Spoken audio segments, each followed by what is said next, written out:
ఈరోజు దేవుని వాగ్దానము యెషయా గ్రంథము 54వ అధ్యాయము 11-12 వచనములు ధ్యానిద్దాం. ప్రయాసపడి గాలివాన చేత కొట్టబడి ఆదరణ లేకయున్నదానా, నేను నీలాంజనములతో నీ కట్టడమును కట్టెదను, నీలములతో నీ పునాదులు వేసెదను, మణిమాణిక్యములతో నీ కోటగుమ్మములను, సూర్యకాంతములతో నీ గుమ్మములను కట్టెదను, ప్రశస్తమైన రత్నములతో నీకు సరిహద్దులను ఏర్పరచెదను. ఆమేన్.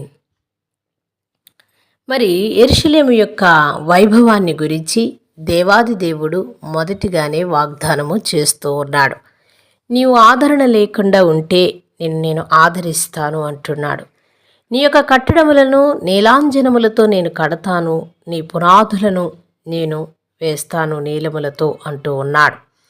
మణిమాణిక్యములతో నీ కోటగుమ్మములను, సూర్యకాంతములతో నీ యొక్క గుమ్మములను కట్టి, ప్రశస్తమైన రత్నములతో నీ సరిహద్దులు నియమించి, నీ బిడలకు మంచి ఉపదేశాన్ని చేస్తాను, నీ పిల్లలకు అధిక విశ్రాంతి కలగజేస్తాను అంటూ ఉన్నాడు.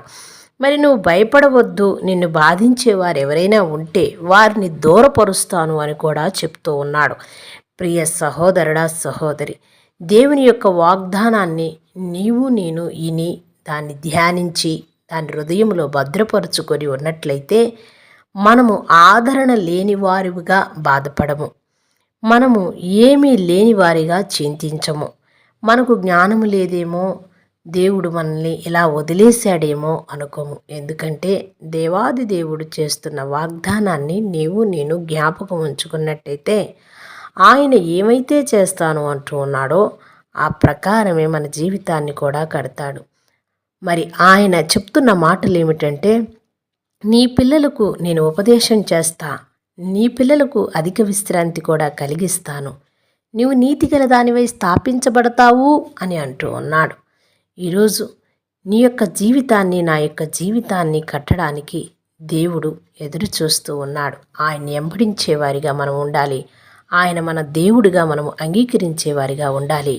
ఉన్నప్పుడు తప్పక మనపైన వస్తున్న శత్రువుల్ని కానీ, మనపైన పడి మనల్ని ఇబ్బంది పెడుతున్న వారిని కానీ ఆయన దూరపరిచేవారిగా కూడా ఉన్నాడు.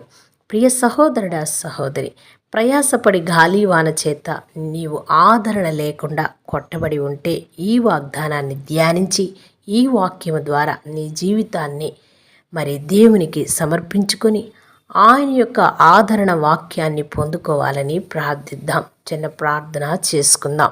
మహాపరిశుద్ధుడా, మిక్కిలిగా మమ్మ ప్రేమించే మా పరలోకపు తండ్రి, మీ దివ్యమైన పాదములకు కృతజ్ఞతా స్తోత్రములు నాయనా.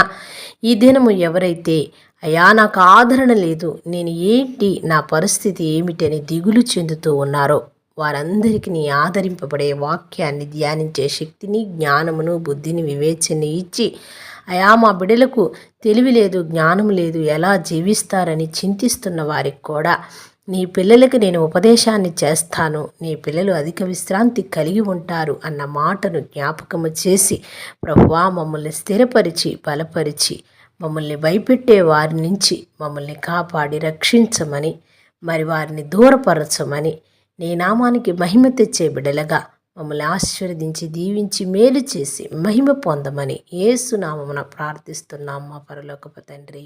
ఆమేన్.